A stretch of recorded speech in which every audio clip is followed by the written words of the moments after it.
What's going on, guys? BMP back with another bad movie review this week on San Andreas MegaQuake, the sequel to San Andreas Quake.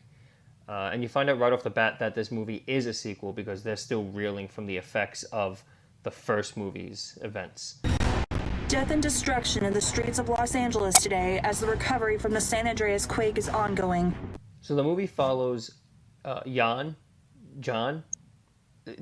I feel like they called him both things throughout the movie, so we're just going to call him not Tom Cruise anytime we talk about him. Also, Christine and Drew, who work with him, and Deborah, who's not Tom Cruise's ex-wife. And they're all, well, I know Deborah, at least, is an expert on seismic activity. She created this state-of-the-art seismic machine to counteract the effects of earthquakes, and we'll get into that later. And the whole premise of the movie is that they're getting these tremors and these small earthquakes that are growing stronger and stronger, leading up to what they call the big one, which is going to be the MegaQuake, which is threatening to practically split California in half. Everything west of the fault will fall into the Pacific Ocean. That's right. And the whole movie is them trying to find a way to stop it. So let's jump right into it. What do you guys got? Deborah is in Seattle, Washington, so they send a helicopter to go pick her up. And as she's flying back, as they get to California, the helicopter goes to land and the earthquake happens. And what happens next was just unbelievable, how the little seismic shake before the helicopter even landed fully knocked that helicopter, just blew it up to pieces.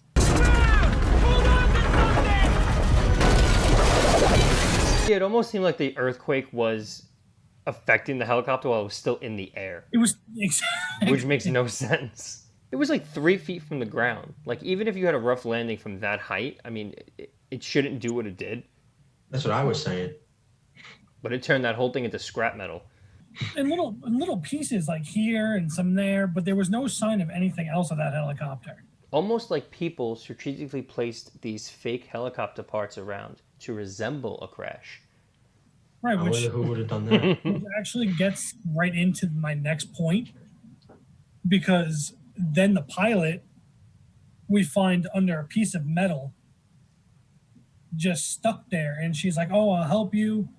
And then not Tom Cruise shows up and was like, "We gotta go. We gotta go now before the roads get worse." No. We can't. No. We got an emergency team in room. We can't leave him. Is your bag? Yeah. Yeah. We gotta go. and that guy. And they just left him there to die. He wasn't dead. Any one of us could have moved that piece of scrap metal off of him to save his life. Especially then when not Tom Cruise actually got there. I mean, they could have worked together, him and Deborah, to lift this piece of metal. And he's like, nope, no time, gotta go. After the helicopter crash and that whole thing happens, not Tom Cruise and Deborah are in the car and they're driving. She's bleeding again from the first helicopter crash. And he hands her this thing, she wipes it off, and she still has some. And he goes, I still got some. Right there. They had time throughout the earthquakes and the helicopter crashes to literally just say, oh, you got a little something on your lip. It was one of those things that you get almost in a comedy movie where someone's got something on their face. And it's like, you got something right there. Like, oh, right here? Yeah, right there. Did I get it? No, not yet. Like, what kind of dialogue is this for this kind of movie? Like, it didn't even make any... It didn't fit. It didn't fit. I get it? On your lip. Oh, my lip. Yeah. Good? It's dripping on your lip. Okay. Here you go. We get a part where, as they're driving, one of the earthquakes hits and it starts driving a crack down the entire street that they're driving down.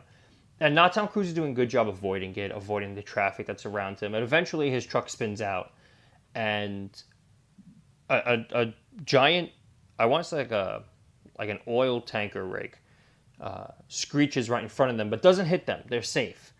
But then the earthquake hits again, and it's now about to topple over. So now Tom Cruise kicks the car into reverse and drives backwards, and they hit something. I think it was a street light or a traffic light. But then we get this.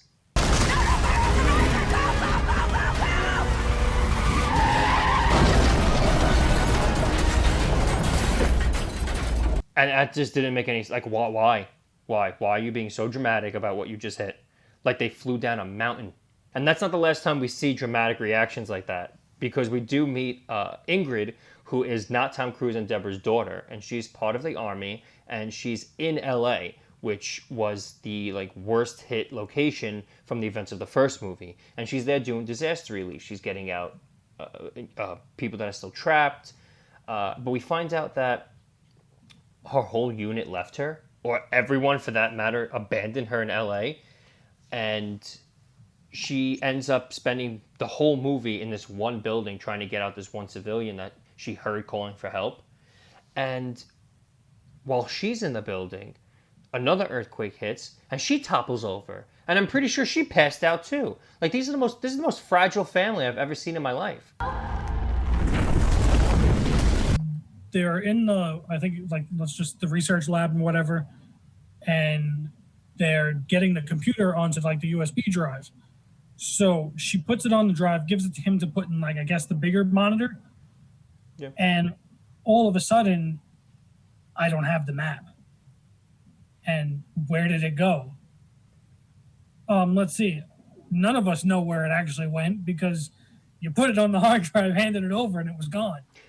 Yeah, I didn't understand that, because it's not like it had any kind of lasting effects, because she just did her little fake type on the keyboard and then ended up getting it back 30 seconds later. So yeah, there was no point. There was no point to it. To And moving she it. She's like, well, it worked fine on mine. Then put it back on yours. We don't need the bigger screen. We'll huddle around. And then as they're doing this with the map and everything, another earthquake hits. Everyone runs for cover. And Deborah says that they need her laptop. It's crucial. That has all the data on it. Blah, blah, blah. And Drew decides to be the brave boy and go get it. And actually, I'm going to commend this movie because, in these movies, anytime someone gets brave, they die. So when he jumped out from under the table to go get it, I was like, well, this is it for him. 27 minutes is his cutoff.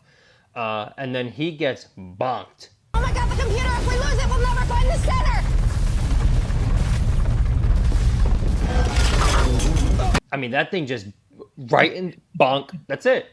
Done. And I thought he was dead. But he's not. He does the whole dramatic, wake up after kind of thing. Drew.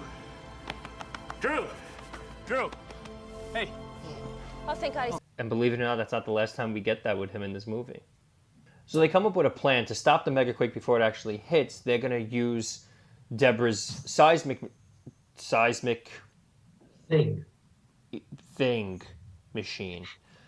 And you find out that when she created this technology, I guess her husband sold it to the Department of Defense because they said they were going to give them more money to further that kind of project. But in the end, they just tried to turn it into a weapon. And Deborah had none of that. I mean, you see throughout the entire movie, she has so much hatred for the DOD and what they did and, always give an attitude. But they decide to contact the DOD to get the seismic machine because they're going to use that to counteract the megaquake right before it hits. So we get introduced to Colonel Lochner and Sergeant Chai, who are the ones transporting the seismic machine to them. And Matt, you had a point about when we see them in the helicopter. Yeah, they're in the helicopter, and I guess they're veering to the left a little bit. So as they veer to the left, you get them doing this, and the camera heading off in the opposite direction at the same time. But they did that way dramatic, here we are playing a race car game at Dave and Buster's. And that's exactly what it felt like, yeah. You're going to make that turn. Doing that does nothing for the game, but it makes you feel better, and you got to just do it with them. You got to turn with the turn, and that's what they were doing with the helicopter. Let's rock and roll, Sergeant. Yes, sir. So remember I said we were going to get more of that whole Drew fake death thing? Well, here we are. So Lochner and Chai get the seismic machine to the rest of the group, and they load it onto not Tom Cruise's pickup truck. And now everyone is in the pickup truck. Deborah, Christine, Drew, Lochner, Chai, and not Tom Cruise. They end up getting stopped because an earthquake hits right near them, and the crack forms right next to the pickup truck. And they get stuck in the dirt, in the gravel, I guess. I think so, yeah. Yeah, so their plan was to put extra weight on the back of the pickup truck to get traction going. I don't know. They say don't open the doors, only go through the windows. I'm not sure why, because it ends up becoming the same difference. And not Tom Cruise and Drew are in the flatbed part of the pickup truck already. Christine is coming out. Deborah gets out on her side window and she gets put in the back. Christine comes out of the other side and Drew goes to help her and somehow just ends up falling into this giant fissure in the ground. Really totally unnecessary, but usually you get those kinds of deaths in these movies. Then the Colonel comes to the back. And when they get out of this little thing that they're stuck in, Christine says, like, you have to go get his body, please. And, the Colonel says, Chai, go get him. We don't leave anybody behind. So Chai goes down there, and you see his body there. Chai goes down there, and he turns him over, and we get another one of these.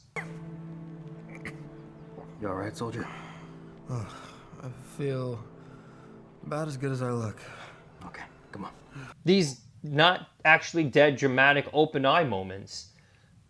But then he says a few more words to Chai, and then actually drops dead. Now go.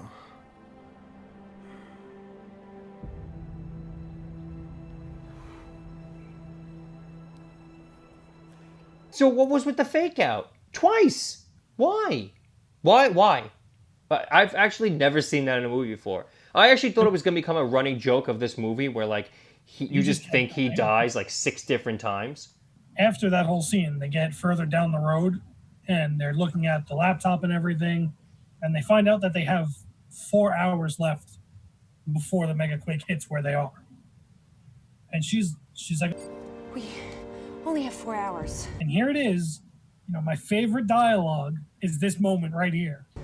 What do you mean? Again, I feel like it's in every one of the movies we've seen so far, where they ask a dumb question like that. Just like that was. We have 4 hours. What do you mean 4 hours? It's exactly what I said, though. It's 4 hours. So after that, we jump back to his daughter, who is helping Sadie, who's trapped in the building, try to escape. And she says she's trapped in a room. She gets upstairs, and you see there's rocks blocking the door. So she breaks that door, the rocks all over the front of the door and everything, and then just swings that door inwards. And that pissed me off so much. Because why didn't she get up and open that door to begin with and see if she could escape all on her own? That door opened inwards. You weren't really trapped. Yeah, I mean, that reminds me of, like, those old Scooby-Doo episodes where, like, they would barricade the door away from the monster and then he would just open it on the other side. Yeah, like, just open it. Because she could have just opened that door and climbed over the debris. Oh, 100%. They end up getting the seismic machine exactly where they need it to be. It's at the epicenter of where this megaquake is going to occur. And they end up succeeding in stopping it, but not for good. Instead of stopping the megaquake, they just moved where it was going to happen. Yeah, we stopped it here. But we moved it somewhere else. Precisely. We should take Bikini Bottom and push it somewhere else. And of course, where is it now going? LA. Why not? Because that's where their daughter is. I guess they're trying to show that, like, the tensions are really high now and everyone's kind of hit their limit. All of a sudden, we get this really random argument between the group. And it's mostly between Colonel Lochner and Deborah, but it's just so strange. And it's so out of nowhere. Guys, we're on the same team here. Why don't you back off, woman? For me? Who do you think I'm doing this for, Lochner? It's Colonel to you. And it's edited terribly because it's just all these close-up shots. Just boom, boom, boom. Or just face, face, face. And they're just arguing. And the argument evolves into, getting it off her chest that she does hate the DOD for weaponizing her creation. But it's just this random, awkward fight. And it came out of nowhere. And Christine's expression kind of sums up the whole feeling I got from the scene. So now they know that they have to get to LA. And they leave the seismic machine behind because it's kind of busted. And everyone piles into the helicopter. And not Tom Cruise tells Chai, like, could you go a little faster? Like, we're trying to get to LA, this and that. And Chai says, listen, it's, we're going at a decent speed. I don't want to push her. We weren't able to do a full diagnostic before we left. So right off the bat, okay, something's going to go wrong with this helicopter. But he's being responsible about it. He's like, listen, this is the fastest I'm going to go where I feel safe flying this helicopter. But now Tom Cruise pushes it, and then he starts playing the guilt card. I got a daughter in Los Angeles. I can't imagine living without her, especially if I had the chance to save her and miss by just a few minutes. I would hate to miss my daughter by a few minutes. Okay, not Tom Cruise. Great. So then Chai says, All right. You got it. the second he goes a little faster, the rudder flies off the helicopter and they crash.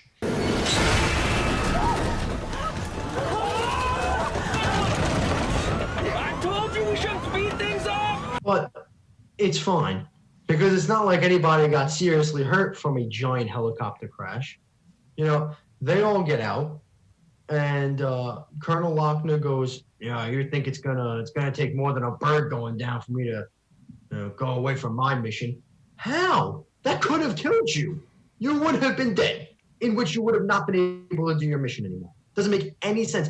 And then Chai comes out and starts fighting with. I'm like, is anybody hurt? Well, I'm glad you brought up Chai coming out of the bushes fighting, because that's my next problem with this, is that we get another random fight. This one seemed less random because it was about the helicopter crash, but Chai comes out and blames not Tom Cruise, understandably, and says, I told you we shouldn't have sped that thing up! Oh, sorry. I was under the impression that you could do your job. I've been flying that bird for years. And I told you we shouldn't have increased our speed. And I agree with both of them, only because it was not Tom Cruise's fault for pushing Chai, but at the same time, Chai's the one who caved. If you really didn't want to do it, you're the sergeant. Just don't do it. He's a damn civilian. Just don't do it.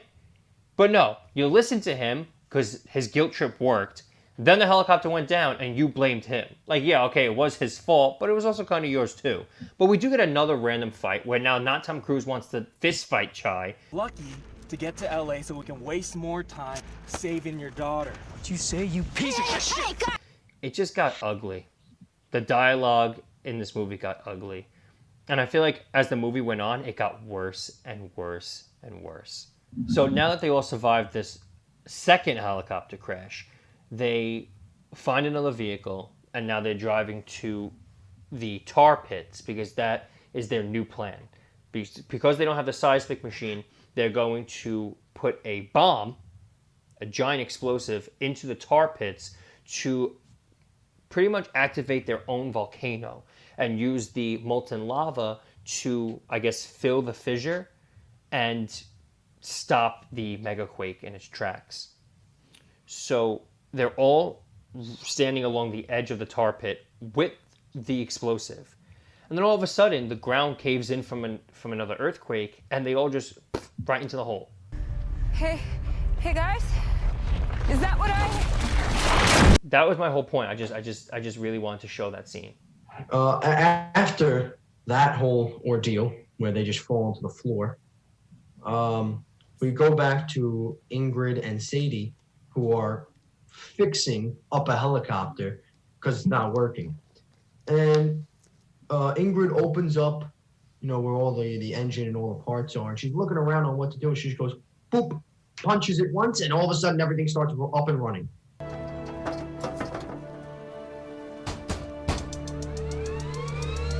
Got it. She Fonzied it. Now that they're all in the pit with the explosive, the lava starts rising up next to them, and it's kind of like inching its way towards them. So now Tom Cruise starts lifting everyone out of the pit. Deborah goes first, then Christine, then Colonel Lochner, and then Chai says, I'm not gonna waste any more time arguing. I'm gonna boost you up, throw you the detonator, then you can pull me up.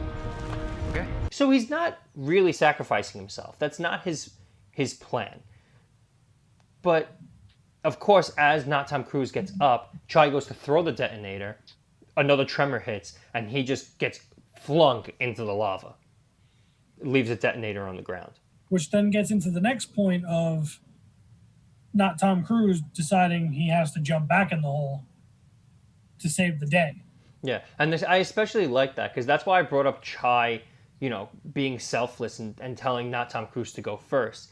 You're the military personnel, right? You're here with, yes, they're scientists, but they're civilians compared to what you do. Your job at this point is to try to protect them, right? Chai tells not Tom Cruise, I'll lift you up. You go first. He's being selfless. He's making sacrifices. When not Tom Cruise says that he's going to jump back into the pit with no way out to get the detonator, Colonel Lochner's like, you're a good man. This guy's kind of a dick. And then his daughter comes to the rescue. All of a sudden, a ladder just dropped down. And I was like, where'd they get a ladder from? And pans up, and there's the daughter and everybody in the helicopter already. Yeah, I mean, when the ladder came down, I assumed it was from, like, his daughter. But then when they cut up to the shot, everyone else was already in the helicopter. Like, we didn't even get to see any of that. But then it just got better as that scene went on. Because then the explosion happens because he sets off the detonator. Why he was still in the hole. Yeah, he was barely halfway up the rope ladder and he detonated the thing. Like, you saw the little bit of the explosion right at the bottom of the screen while he was at the top of it. Like, what happened to, like, needing to be a safe distance away? So then everyone gets into the helicopter. And, of course, we get another one of these. And honestly, that's just how the movie ends.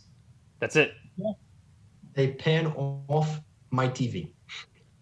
That was it. I mean, it was almost like they were hitting their ending point, and they were like, "Oh man, like we gotta hurry this up. Like we don't have that many minutes left. Let's get into our final grades." Chris, How about you? I'm gonna give it a B because it wasn't complete dog shit. It was just about there. I'm gonna give it a B. Matt, how about you? I gave this movie an F. I just Damn. I despised everything about it. Okay, my grade for this movie is an F. Damn. Yeah, I couldn't.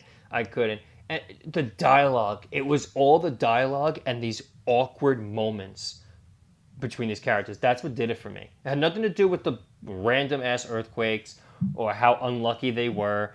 It was just the acting and the dialogue. That's what dragged this movie down so much for me. Because with these kinds of movies, with big blockbusters, you do get that sense of immersion. You lose yourself in the movie because it's so well made. And with these movies, it's kind of hard to get immersed because of how bad they are. But for the most part, you can kind of like suspend your disbelief with a lot of things and just go with the flow. But this movie, I couldn't.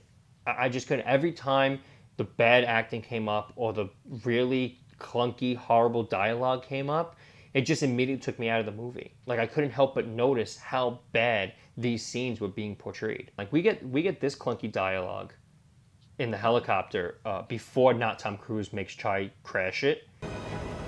Looks like we're making good time. Yeah. Hey, can you imagine if we had to drive the whole way there? No way we'd make it. I'm the last person I thought would be appreciating the Department of Defense right now, but I gotta say, they're killing it. Right? Yeah. See, I told you, they're not all that bad. And it just seemed so awkward and random, and almost like they just told them, like, talk. Like, improvise it. Just try to have some small talk in the back of the chopper. Like, it was so bad. I'm sorry. So, guys, that's our review on San Andreas MegaQuake. Tune in next week when we hit week 3 of sequel month with Avengers Grimm 2 Time Wars. I don't believe the 2 is actually in the title. I think it might just be Avengers Grimm Time Wars. Yeah, but it is the sequel to the first Avengers Grimm. So if you like what we had to say in this review, give us a like. Comment down below what you thought of the movie or suggestions of movies you want us to do in the future. Share this video with your friends and, of course, subscribe to catch more of these reviews every week. Until then, guys, I'm Anthony. Yeah. Chris. And we'll see you next time. Later.